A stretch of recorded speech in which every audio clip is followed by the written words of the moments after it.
It's a beautiful Monday morning in the city of Lagos, southwest Nigeria. My name is Damlola Okunshaki. And this morning, I'll be reviewing the front pages of the dailies and also analyzing them. Now, let's move straight to the front page of Vanguard. Vanguard is leading with 2023. OPS bemoans rising costs, lists pain points, rolls out 14 areas to be tackled by new government. Tackle structural constraints to cut production costs. That's coming from man. Federal government must discard policies suffocating businesses. Nasima is saying that Asbon says declared state of emergency on MSME sector. Budget process should prioritize infrastructure financing. That's according to CPPE. SCCI says sustain fiscal interventions to bolster strategic sectors. 2023 will be mostly transitional. That's according to analysts. You can see that story inside Vanguard newspaper. On page 7, security operatives rescue 12 Edo trained kidnap victims, 2 still held. Obaseki berates NRC for inadequate security in facilities, cautions traditional rulers harboring others. 53 years after, we must say never again to another war. That's coming from Obi. Article Tinubu disagree over performance health status. You can see that on page 33. And on page 40, sports, breaking, Kano pillars disbanded. IPOP raises alarm, claims herdsmen plan to attack Anambra. Bandits kill Catholic priest, burn corpse, shoot colleague in Niger. And lastly, on the front page of Vanguard newspaper, Ayaku peace move to end Nigeria's civil war by Professor Oshuntokun. Away from Vanguard newspaper, we move straight to the Punch newspaper. And the Punch this morning is leading with bank borrowing from CBN rises at 260% to 21.87 trillion naira. Lenders frequent central bank lending window post COVID-19 as business activities pick up. On page 44, widows demand benefits as federal government honors fallen soldiers. Google unveils portal for 2023 elections. NBA president seeks constitution amendment, independent candidacy. Lastly, on the front page of the Punch newspaper, we have 42 COVID-19 infections recorded. Federal government rules out restrictions. That can be seen on page 20 of the Punch newspaper. Away from there, we move to The Nation. The Nation this morning is leading with Tinubu rallies APC leaders, candidate for elections. Ex-Lagos governor, governorship, National Assembly standard bearers brainstorm. You can see that on page 26.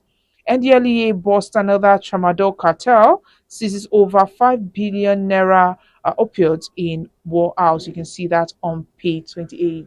Petrol subsidy removal, we unlock 11 trillion naira. Expert review spending. You can see that on page 6. Lastly, on the front page of the Nation newspaper, kidnappings. Amotekun firms up security in Southwest. Kidnappers at Dot Cleric in Ekiti threatening to kill Oshun farmers. You can see that on page 28 of the Nation newspaper. Lastly, this morning, let's look at the Guardian. Guardian this morning is leading with Nigeria loses 8 trillion naira to FX arbitrage in 3 years. Realistic exchange rates will add 4 trillion naira to Federation accounts in 2033, says Yusuf. XCBN director, it's not intervention but outcome of regulatory control.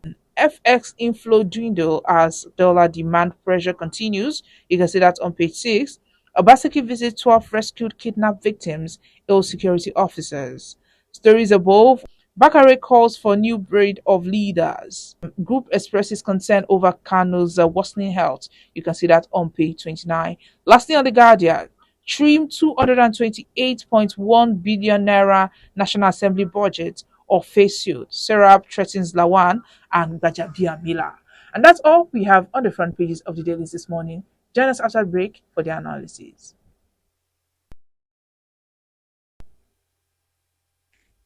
Welcome back. If you're just joining me, this is Today in the News on Vanguard Live. Joining me this morning to analyze the front pages of the dailies is Mr. Aliu Mohammed. He's the CEO of Magnet Communications, former editor of Daily Times and Concord newspaper. Good morning, Mr. Aliu. Good morning, Damilola. How are you? I'm very fine, thank you. So, amidst the sustained pressure on the operating environment, the organized private sector OPS, they've listed about 14 areas of concerns the outgoing regime is leaving behind, which they said will plague businesses this year. Analysts, they said at this point will linger into 2024, and the upcoming the new government, they will do more of transitioning before they can before their own rules and their laws will now be implemented. What do you think about this? Well, it's a sad development that we still have a situation where the organized private sector is still complaining about the cost of production. Well, it is obvious that most companies in Nigeria today are shutting down productions. Those who are not completely shutting down productions are producing at less than 50% capacity. Why? The first problem with production cost is diesel, due to the fact that we don't have regular power supply. A company that buys diesel for 850, between 800 and 850 naira per liter is carrying a terrible burden in terms of production costs, apart from the rise in the other costs of production, apart from power. You have, depending on what you are producing, whatever it is you are buying now, if you bought them 2 weeks ago, you have to pay at least 10-15% addition to it. Whatever it is that you bought, I am repeating it, whatever it is that you bought 2 weeks ago, you want to buy it now, you have to pay an additional cost of between 15 and 20%, depending on what you are buying. Anyway, of course, petrol now, we don't have to talk about that, because if there is still scarcity after all over 2 months. This crisis started in November and it is still on. Where you can easily get petrol now are petrol depots that sell for between 250, 300, even in Lagos, despite all the threats by the DSS that they will shut down petrol stations selling fuel above 169, 170. And so, if you look at what the organized private sector is saying, if we are not careful, I pray we don't resort to importation of important consumables in Nigeria. Because people keep talking about the high interest rate that affects imported raw materials. What about the locally produced materials? Yam, for instance. A tuber of yam is now between 2,500 and 3,000. Is yam imported? I don't know. I have mentioned petrol. I have talked about diesel. I have talked about yam. There are so many other things. In the agricultural sector, there is high cost of agric implements. You want to have fertilizers at over 75% above the price that you used to buy it some 2 months ago. You know how much people bought cockerel and old layer chicken during the Christmas. Some bought for 5,000, 6,000, and all that. And the price, despite the fact that we've gone past the festivities, the price remained between 4,000 and 4,500, because those who have poultry farms have to spend more money to buy their feeds. They have to spend more money to buy drugs. They have to spend more money to buy vaccines to treat their birds from day one that they are taking in those birds. The prices of the things that they use have tripled. So at the end of the day, the salary of the people that are expected to buy these things has not changed from what it used to be.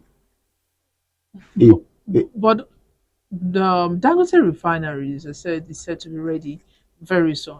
And Mm. of course, don't you think this will cut costs a little? In terms of availability of petroleum products, hmm? Yes. Damilola, I have always said this here that if Dangote refinery comes on stream, hmm, it will only give us a temporary relief because the company that owns that refinery is known to operate a monopoly as it is. And that um, refinery is going to be doing how many liters? 6,000, is it 350 or something barrels per day? The world have moved away from such huge refineries. People now go for modular refineries. Even governments go for modular refineries. If Dangote refinery is the only refinery that we have, what happens if there is a need for turnaround maintenance in the refinery? That means we have to slide back to the days of fuel scarcity. Because when you are going through turnaround maintenance, you cannot refine anything. And so we are going to. So I think it is healthier for Nigeria to allow private refineries, private modular refineries that are manageable and that will be everywhere in some water. If there is a modular refinery there, the products will take care of the residents of Abule Egba to Abeokuta, even up to Ijebu. But here you have Dangote refineries in Lagos, and you expect Dangote refineries to take care of people in Adamawa. Ah, no, we must get it right.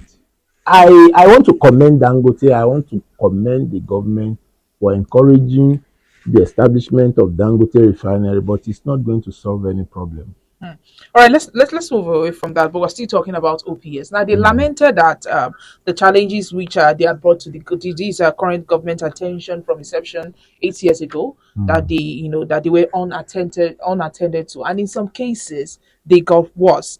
Now looking at what OPS is saying, I recalled what Lai Mohammed said. He said Buhari's government achieved more, and even Masari said Buhari's government is the best. And I still also recall Buhari said Nigeria is far better than where the way he met it. And this what OPS is saying and what these people are saying, it's far different from each other.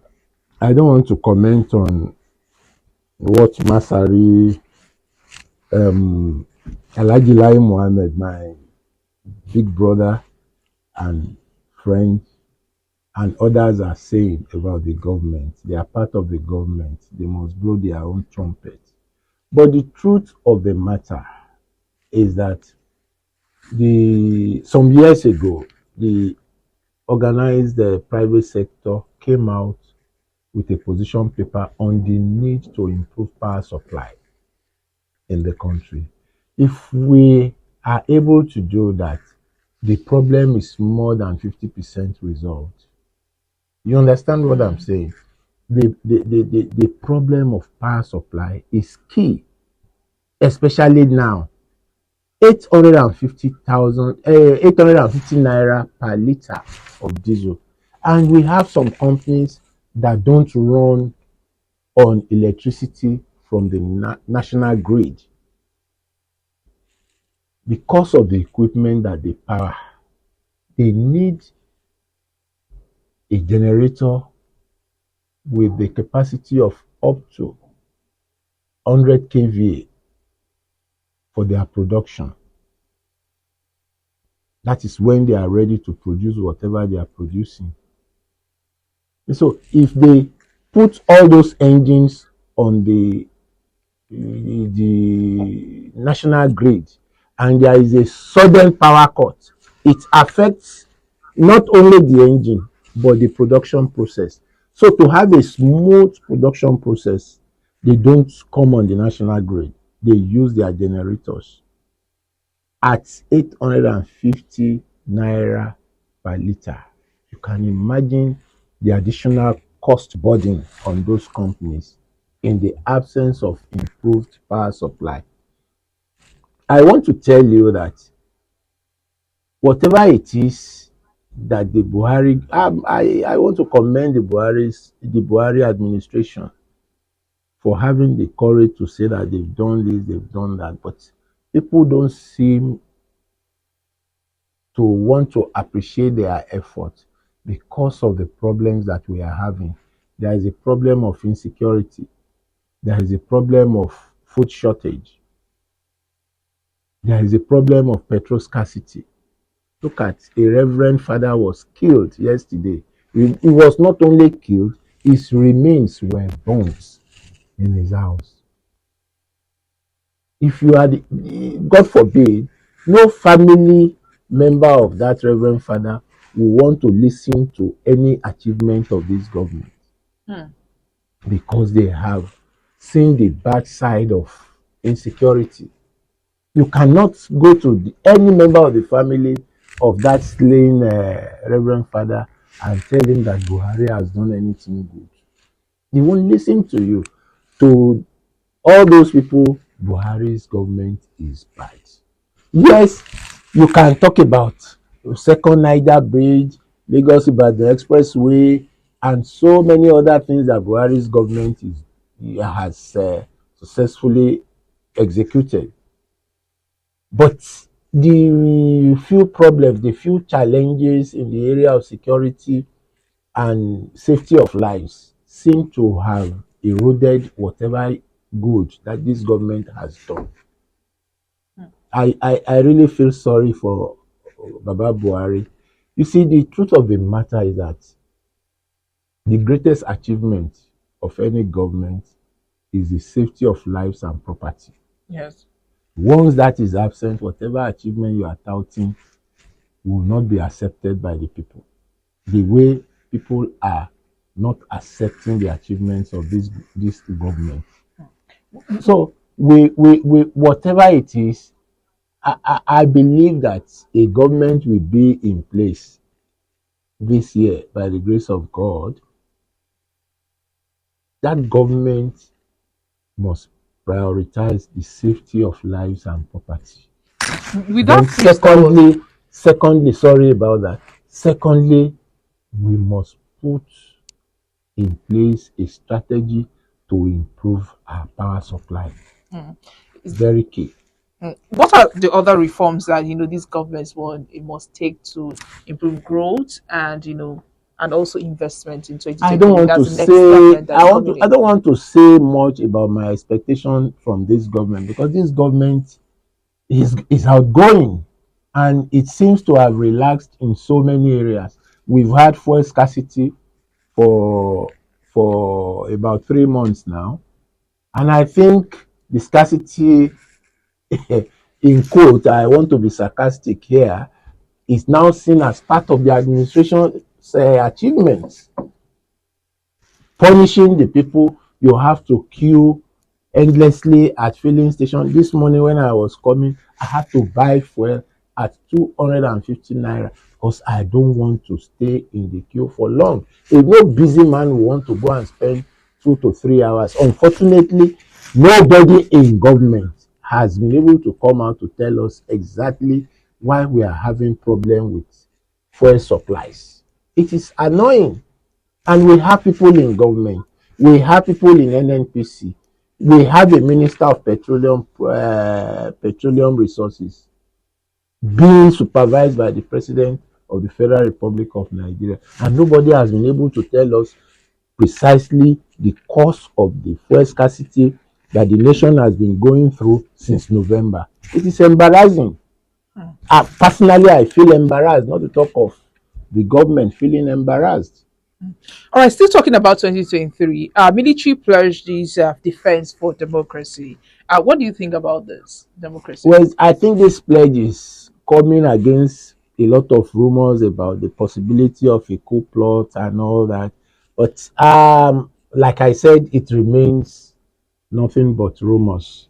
So the military will have to assure the country that they are in support of democracy. The military must continue to assure the country that they are part and parcel of the development of democracy, because when the military governments were ruling Nigeria, we know what we all went through. Journalists were detained. A man will sit somewhere, either drunk or normal, take decisions that affect the entire country, and there is nothing anybody will do. Why? Because he's got the gun and the AK-47 and the machine guns. You know what I mean? A president in Nigeria personally annulled an election held in a peaceful atmosphere across the country in 1993, and he left office, handed over to another person that has been propped up to be a president for about 4 or 8 years. Thank God, what happened happened. The man died, and the path to democracy became open. So the man that took over from him had no choice but to spend 9 months in office, because the entire world, the entire attention, the attention of the entire world was focused on Nigeria. The attention of the entire world was focused on the need for Nigeria to return to a democratic government. So the man came there, despite all the promptings of some people that he should stay for 4 years. He ruled for 9 months, and that was General Abubakar Abdusalami. He ruled for 9 months and handed over to a democratic government headed by President Olusegun Obasanjo. Until now, we are still attempting to build that democracy. It is not yet perfect. We still have some traces of autocracy in it, but we pray that we perfect it as we make our mistakes in the journey, in this democratic journey.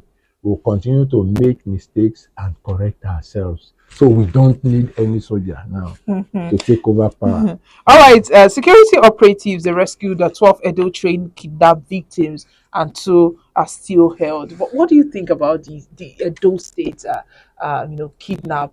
And of course, we were still talking about the Kaduna own, and now we have the Edo train attack. Damilola, I'm going to answer this question from a personal angle.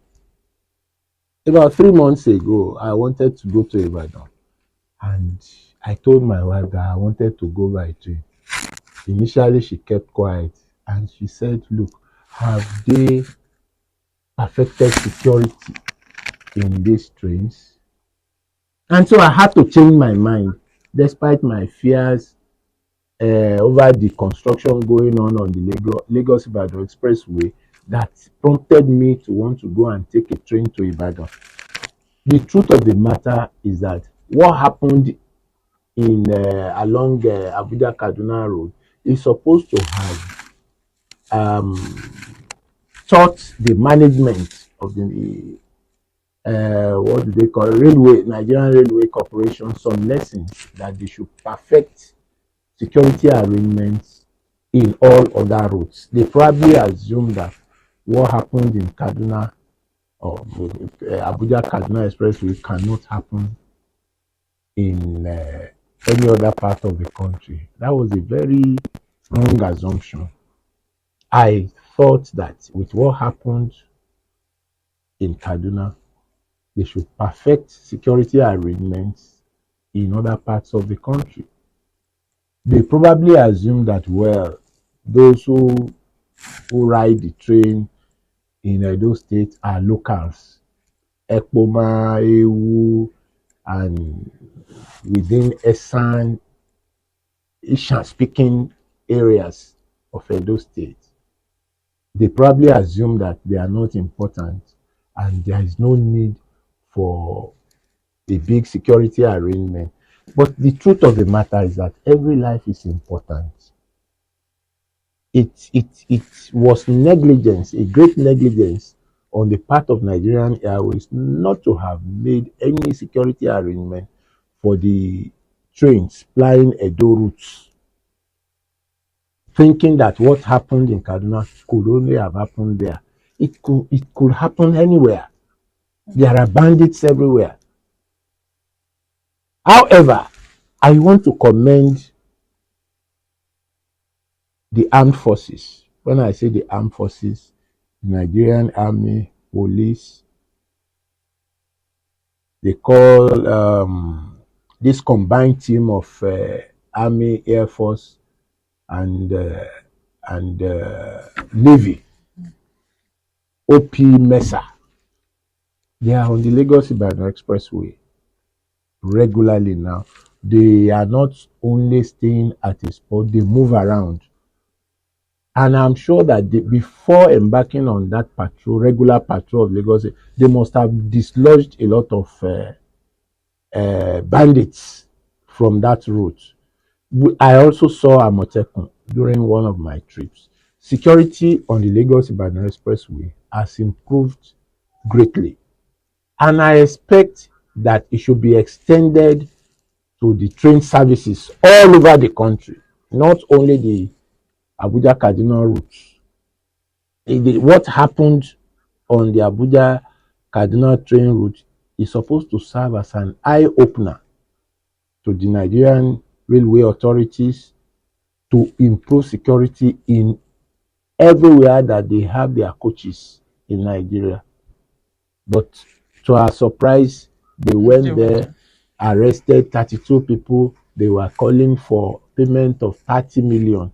Who do they think will have 30 million in Edo State to pay?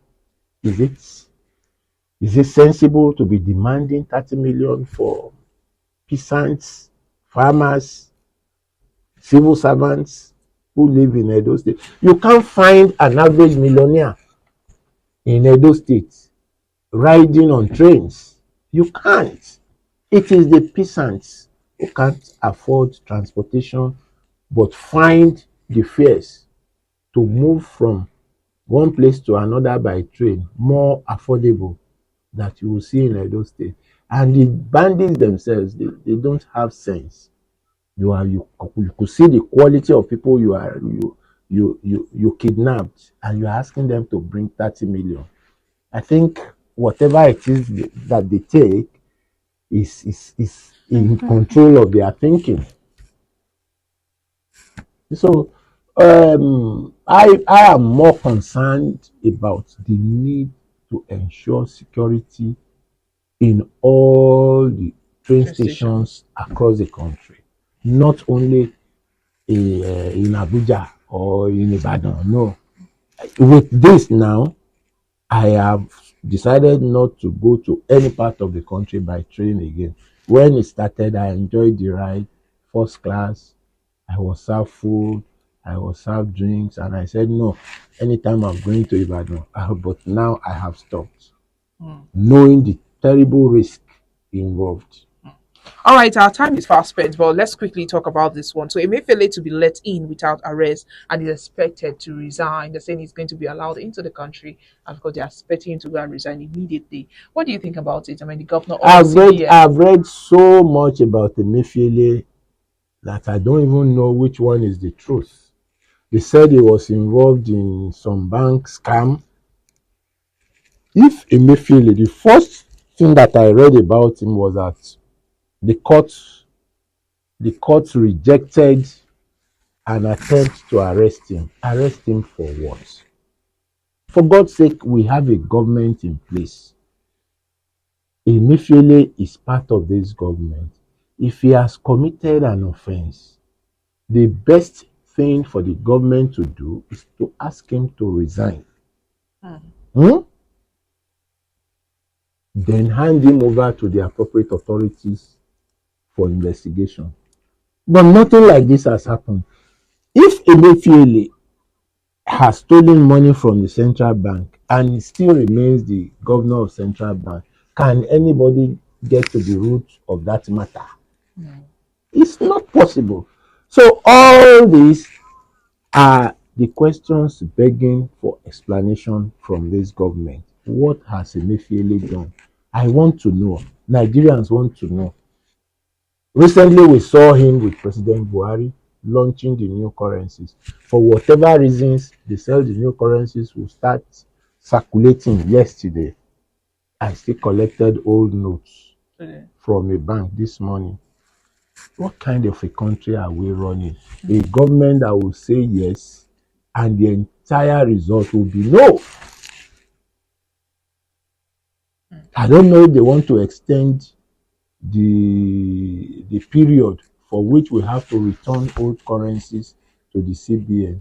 But as at this morning, I still took some money from the ATM, and what I got were the old notes, not the new notes. So we must stop embarrassing this nation among the committee of nations.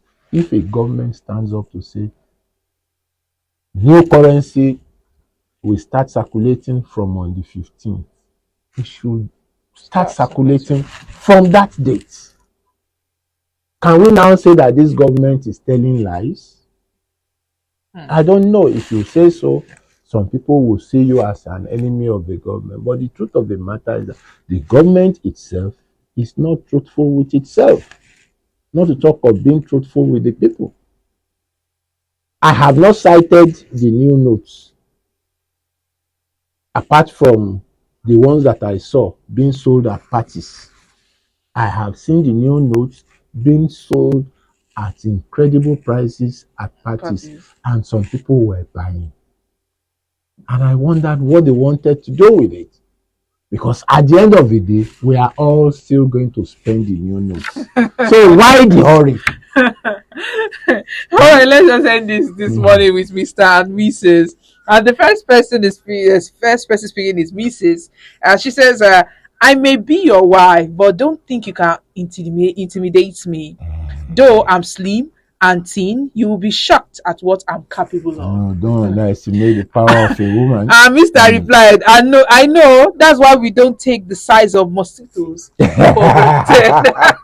Yes, mosquitoes are small, but they can cause malaria. They can bring down a whole big man. Yes, they can. So don't underestimate the powers of a woman. Mm. You see, the truth of the matter is that the day women realize that without women, we can't stabilize a home. Mm. You cannot have a stable home. You start to respect women. Mm. Most of the time, in my own house now, when there are things that I felt my wife has done, I just keep quiet. I just keep quiet, except if it is going to affect me in any way, either that I have to spend money or something. That's when I will shout. But every other thing she can run the home the way she likes. If it is going to hurt me, I will raise alarm. So men should adopt that policy. You can't underestimate the powers of a woman. Mhm. That's true.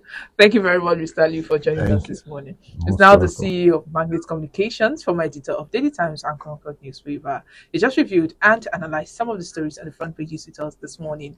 Now, to get more of our top stories, you can follow us on all our social media platforms showing on your screen on Facebook, Instagram, Twitter, TikTok. Our WhatsApp number is also displayed on your screen. My name is Damlola Okuchaki.